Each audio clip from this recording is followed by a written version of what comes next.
We have some news right now while everyone is talking about the White House ballroom and the Correspondents' Dinner. Donald Trump and his administration quietly fired every single member of the United States National Science Board in a move that experts say could decimate America's scientific research for years to come. Yes, that's real, and it happened over the past several days, and while it's being very underreported. Trump's administration fired all 22 members of the board. This board is required to set policy for the government-funded National Science Agency. The members of the board typically get 6-year terms on the board, and all of them were just fired en masse, and not a single one was given an explanation for why they were fired, according to the Washington Post. One of the board members told The Hill that they were working on a new 80-page report when they were abruptly fired with absolutely no explanation.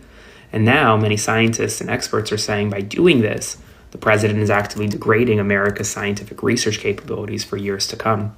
Spread the word. Follow along to stay updated on all the news you need to know about. I'll have another update for you very soon.